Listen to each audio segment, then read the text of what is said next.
Orc? Many of us have pets. Some of us have cats or dogs. Some of us have more exotic pets, like lizards or snakes. Or if you're like me, you don't have a pet. But imagine this. What if you had a penguin as a pet? That is exactly what happens in the Newbery award-winning fantasy novel Mr. Popper's Penguins by Richard and Florence Atwater. Mr. Popper is a painter from Stillwater, but he's always dreamed of being something more. He has imagined traveling the world and visiting exotic places, but more specifically, visiting the poles. Mr. Popper has read every book, seen every movie, and knows every explorer and creature that lives in the poles by heart. And it isn't until Mr. Popper receives a package in his mail from one of his favorite explorers that his life changes forever. And his dreams come true, but in a way that he didn't expect. Let's read to find out how Mr. Popper reacts when he receives his special gift in the mail. Party of the name of Popper live here? That's me. Well, here's a package that's come Air Express all the way from Antarctica. Some journey, I'll say. Mr. Popper signed the receipt and examined the box. It was covered in all over with markings.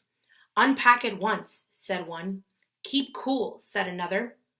He noticed that the box was punched here and there with air holes. You can imagine that once he had the box inside his house, Mr. Popper lost no time in getting the screwdriver, for by this time, of course, he had guessed that it was a surprise from Admiral Drake. He had succeeded in removing the outer boards and parts of the packaging, which was a layer of dry ice, when from the depths of the package case, he suddenly heard a faint orc. His heart stood still. Suddenly, he had heard those sounds before at the Drake Expedition movies.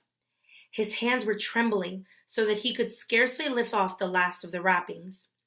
There was not the slightest doubt about it. It was a penguin. Mr. Popper was speechless with delight, but the penguin was not speechless. Orc? It said again. And this time it held out its flippers and jumped over the packaging debris. So, Mr. Popper receives a penguin in the mail. That's incredible. And then, not soon after, the one penguin that he receives in the mail becomes 12 penguins. Do you think that 12 penguins can survive in the town of Stillwater? Well, you're going to have to read Mr. Popper's Penguins to find out. So, put on your coats, put on your hats, because it can get a little chilly, and let's toboggan our way into Mr. Popper's Penguins. Thank you.